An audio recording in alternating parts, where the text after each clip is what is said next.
Hello class 10. Today we are going to our topic continue and our chapter is Union Government or Central Government. Both are same as you know. तो हम लोग इससे पहले हम लोग discuss कर चुके हैं जो कि लाइक हमारे पार्लियामेंट के ऑर्गन थे लोकसभा, राज्यसभा एंड प्रेसिडेंट. लोकसभा और राज्यसभा के फॉर्मेशन के लिए हम लोग डिस्कस कर चुके हैं कि लाइक उसमें इलेक्शंस के लिए क्या प्रोसेस होती है, उसमें कौन कौन से कितने पर्सन रिक्वायर्ड होते हैं या बोल सकते हैं उसमें कितने मेंबर्स चाहिए होते हैं.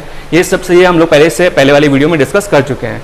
आज जो हमारा डिस्कशन जो पॉइंट है या हम लोग जो पॉइंट के बारे में डिस्कस करेंगे वो power and functions of the parliament. क्योंकि ये मेन जो हम लोग अगर बात करें किसी कंट्री की या कंट्री के बेसिस पे तो वहाँ पे पार्लियामेंट सबसे इंपॉर्टेंट होता है जो कि हमारे कॉन्स्टिट्यूशन बेसिस पे फॉर्म किया जाता है.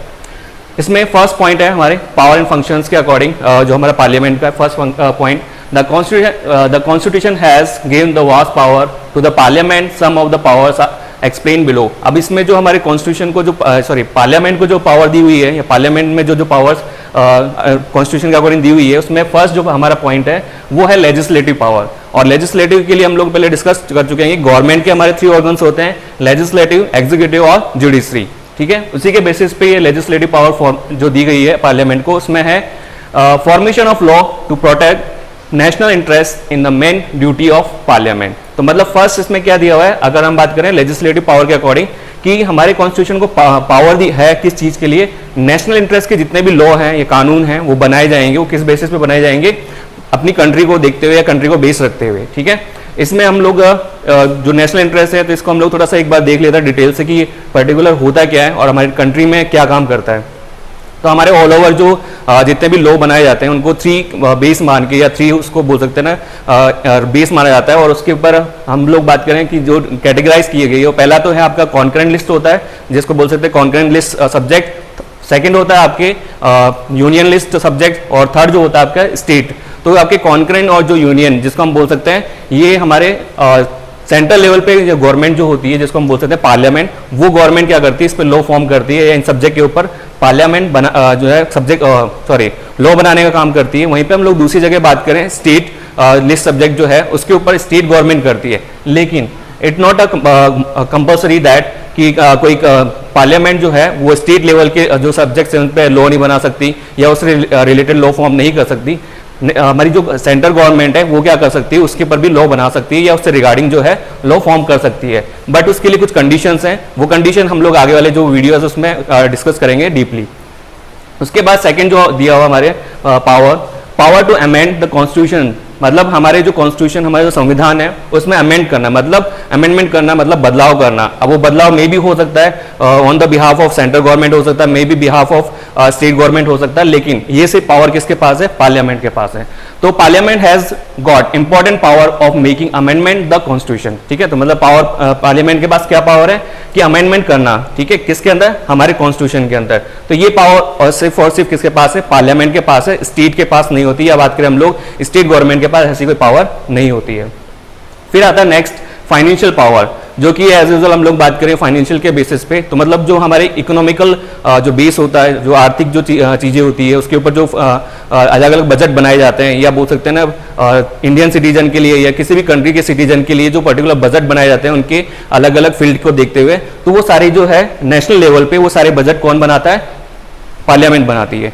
ये नहीं है कि लाइक पार्लियामेंट का ही काम होता है बजट बनाना. ये बजट जो है एज यूजुअल प्रेजेंट जो है स्टेट में भी किया जाता है, लेकिन वो स्टेट लेवल पे होता है और जो नेशनल लेवल का जो बजट होगा उसको कौन प्रेजेंट करता है, पार्लियामेंट. फिर आता है नेक्स्ट एडमिनिस्ट्रेटिव पावर. तो एडमिनिस्ट्रेटिव पावर में हम लोग बात करें कि इसके जो यूनियन एग्जीक्यूटिव है, ठीक है, मतलब यूनियन एग्जीक्यूटिव जो कि लाइक सेंट्रल लेवल पे काम करेंगे या पार्लियामेंट के अंडर में जो काम करते हैं, तो उसमें जो काउंसिलिंग मिनिस्टर स्पेशली बोला गया है जो आपके आते हैं, एक तरह से हम लोग उनको कैबिनेट मिनिस्टर में भी काउंट कर सकते हैं उनको. तो उसके जो भी होंगे मिनिस्टर्स या बोल सकते हैं उसके मेंबर्स होंगे वो सारे आंसरेबल होंगे किस चीज के लिए, पार्लियामेंट को. ठीक है, मतलब उनसे जो भी लाइक क्वेश्चन पुट अप किया जाएगा या कोई भी फीडबैक लिया जाएगा किससे, काउंसिल ऑफ मिनिस्टर, तो वो किसको, पार्लियामेंट को आंसर देने के लिए या जवाब देने के लिए क्या होंगे, रेस्पॉन्सिबल होंगे. ठीक है, जिसमें स्पेशली दिया हुआ है लोकसभा इन प्रैक्टिस. फिर नेक्स्ट है इलेक्टोरल पावर. तो उसके बारे में डिस्कस करते हैं हम लोग. नेक्स्ट पावर जो है हमारी पार्लियामेंट की वो है electoral power. Electoral power of जो मेंबर्स हाउस ऑफ पार्लियामेंट, मतलब हमारी जो पार्लियामेंट है उनके पास इलेक्टोरल से मतलब इलेक्शन या इलेक्ट बोल सकते हैं जिसको, वो किसके दोनों हाउसेस, चाहे वो आपकी लोकसभा हो राज्यसभा हो, क्योंकि हम लोग पहले डिस्कस कर चुके हैं इस चीज के लिए कि हमारे पार्लियामेंट का जो बात करें कि कौन कौन से ऑर्गन है, तो उसमें लोकसभा और राज्यसभा फर्स्ट प्रायोरिटी, मतलब इंपॉर्टेंट तो हमारे प्रेसिडेंट भी है, लेकिन on the basis of working या एग्जीक्यूटिव के हिसाब से देखा जाए तो लोकसभा और राज्यसभा को इंपॉर्टेंस दिया जाता है, लेकिन पार्लियामेंट के साथ साथ पार्लियामेंट की अगर बात करें तो उसमें हमारे प्रेसिडेंट को भी काफी ज्यादा प्रायोरिटी दी जाती है। तो उसी बेसिस से बोला गया है कि इलेक्टोरल पावर को देखा जाए तो इसमें दोनों हाउस कौन से, लोकसभा और राज्यसभा, जो कि पार्लियामेंट के पार्ट है, ये हमें सबको पता है, स्टार्टिंग से डिस्कस करते हुए हैं कि लोकसभा और राज्यसभा किसके पार्ट है या किसके ऑर्गन है, पार्लियामेंट के। ठीक है, तो इसमें जितने भी लाइक बात करें, चाहे प्रेसिडेंट हो, जैसे फॉर एग्जांपल, क्योंकि पार्लियामेंट का प्रेसिडेंट भी एक तरह से ऑर्गन ही है, तो वो सारी चीजें जो इलेक्ट करना, इसके साथ साथ वाइस प्रेसिडेंट, ये सारी जो चीजें हैं ये किसके थ्रू होती है, किसके थ्रू पॉसिबल है, पार्लियामेंट के थ्रू पॉसिबल है। ठीक है, और ये जो पूरा ऑल ओवर डिस्कशन जिसके बारे में कर रहे हैं, इलेक्ट्रोल या बोल सकते हैं इलेक्ट्रोल जो इलेक्शन है, इलेक्ट्रोल जो पावर है, वो आर्टिकल 66 उसके अकॉर्डिंग इसमें मेंशन किया गया है कि लाइक प्रेसिडेंट और वाइस प्रेसिडेंट का जो इलेक्शन है या बोल सकते हैं उसको इलेक्ट करना, या और इसके साथ साथ दोनों हाउस लोकसभा और राज्यसभा को लाइक इलेक्ट करना या बोल सकते हैं उसको फॉर्म करना, वो सारा आर्टिकल 66 के अंडर में आता है। फिर आता है नेक्स्ट, जिसको बोल सकते हैं अदर पावर्स या एक्स्ट्रा पावर जिसको बोल सकते हैं। अदर पावर्स में हम लोग बात करें, the parliament has many other powers, some of them are follows. अब कुछ अदर पावर्स है, एक्स्ट्रा पावर जो दी गई है पार्लियामेंट को, उसके बारे में डिस्कस कर लेते हैं। Member of the both houses can the remove the president through the impeachment motions through a special procedure as the specified by the constitution. Similarly, the member of the both house can remove the chief justice of supreme court or any the high court of the basis of the inefficiency or corruption by the passing that proposal. अब इसमें first जो दिया गया other power के अंदर, वो क्या दिया गया है कि दोनों हाउस के मेंबर कौन से, लोकसभा और राज्यसभा के member can remove the president through the impeachment, मतलब दोनों हाउस के मेंबर किसको रिमूव कर सकते हैं, प्रेसिडेंट को, लेकिन किसके थ्रू, कौन सा मोशन यहाँ पे बताया गया, इम्पीचमेंट मोशन, जिसमें हम लोग बोल सकते हैं एक तरह से जैसे बोल सकते हैं किसी पे बिलीव नहीं होता, या फिर बोल सकते हैं अगर इसको हम बात करें कि ऐसे ही इस मोशन के अंदर या इस पर्टिकुलर जो एक्ट है इसके अंदर क्या होता है कि लाइक ऑल ओवर जो लोकसभा और राज्यसभा के मेंबर जो है एक तरह मेजोरिटी लाके अगेंस्ट किसके, प्रेसिडेंट के, और उसको क्या कर सकते हैं बिफोर उसके टेन्योर या उसके कार्यकाल से पहले क्या कर सकते हैं, उसको रिमूव किया जा सकता है।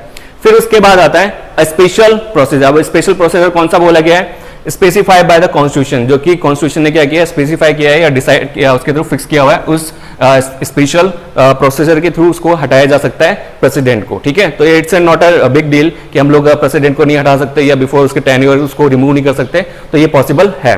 वहीं पे हम लोग बात करें सिमिलरली, कौन, दोनों हाउस किसको रिमूव कर सकते हैं, chief justice of supreme court और हाई कोर्ट, मतलब सेम थिंग, जैसे प्रेसिडेंट को रिमूव किया जा सकता है वैसे हम जो है दोनों हाउस लोकसभा और राज्यसभा किसको रिमूव कर सकती है, एक तो चीफ जस्टिस जो कि सुप्रीम कोर्ट का होगा, या बोल सकते हैं हम लोग हाई कोर्ट का। ठीक है, दोनों में से कोई भी हो उसको रिमूव करने की पावर भी किसके पास है, लोकसभा और राज्यसभा। और सीधी सीधे बात करें हम लोग वो कौन हो गया, लोकसभा राज्यसभा किसके ऑर्गन है, वो है पार्लियामेंट के। तो कहने का मीन्स ये हो गया कि पार्लियामेंट में किसको, प्रेसिडेंट को प्लस चीफ जस्टिस, चाहे सुप्रीम कोर्ट हो चाहे हाई कोर्ट हो, दोनों ही को क्या कर सकते हैं, वो रिमूव कर सकते हैं बिफोर उनके टेन्योर। अब वो क्या इसके पीछे रीजन है या क्या बोल सकते हैं, क्या फैक्ट बताया गया है, तो पहला चीज तो बताया गया है इनएफिशिएंसी और करप्शन। ठीक है, मतलब दोनों चीजें, ठीक है, इन दोनों में से अगर कुछ भी होता है, फॉर एग्जांपल अगर करप्ट पाया जाता है, चीफ जस्टिस हो गया या प्रेसिडेंट हो गया, वॉटएवर, दोनों में से कुछ भी हो, तो उसके थ्रू उनको क्या किया जाएगा, हटाया जा सकता है। ठीक है, लेकिन क्या होना चाहिए, पर्टिकुलर एक रीजन होना चाहिए उसको हटाने के लिए या उसको रिमूव करने के लिए, और उसके साथ साथ मेजोरिटी जरूरी है। रीजन है लेकिन मेजोरिटी नहीं है, इस means you can't able to remove और you can't able to decline the any post of president, और या करप्शन की बात करें हम लोग, सॉरी चीफ जस्टिस की। सेकंड जो पावर है अदर के अंदर, if the president announces emergency, it should be the made effective by passing the recommendation by the both house within the 1 month of the announcement. President rule is the implemented for only 6 months at a time. If required, it can be increased by the another period of the 6 months. But essence both the houses need to be taken for this power or right and the functions of Lok Sabha. अब इस पूरे paragraph में या इसमें second point में क्या बताया गया है कि इमरजेंसी होता है। कई बार क्या होता है कि लाइक हम लोग बात करें कि लाइक सेंट्रल गवर्नमेंट की, तो सेंट्रल गवर्नमेंट जैसे वैसे तो हमारे पूरे ऑल ओवर इंडिया के अंदर स्टेट वाइड गवर्नमेंट फॉर्म की हुई है, सिर्फ हम यूटी को छोड़े मतलब यूनियन टेरिटरी को छोड़े, उसको अगर हम लोग एक बार लीव कर देते हैं तो बाकी सब जगह क्या है, स्टेट गवर्नमेंट क्या करती है, काम करती है। ठीक है, यूनियन टेरिटरी में सेंट्रल गवर्नमेंट काम करती है। तो वहीं पे क्या बोला गया कि अगर लगता है पार्लियामेंट को कि लाइक किसी भी स्टेट के अंदर प्रॉपर गवर्नमेंट नहीं चल रही है, या बोल सकते हैं जो गवर्नमेंट है उसका डिक्लाइन हो गया, या बोल सकते हैं वो रिमूव हो गई, खत्म हो गई है, ठीक है, तो उस बेसिस पे क्या होगा कि ये क्या वहां पे इमरजेंसी लगा सकता है कौन, पार्लियामेंट, या हम बोले सेंट्रल गवर्नमेंट सीधे सीधे, जो कि पूरी पावर किसके हाथ में होती है उस टाइम पे, प्रेसिडेंट के हाथ में आ जाती है।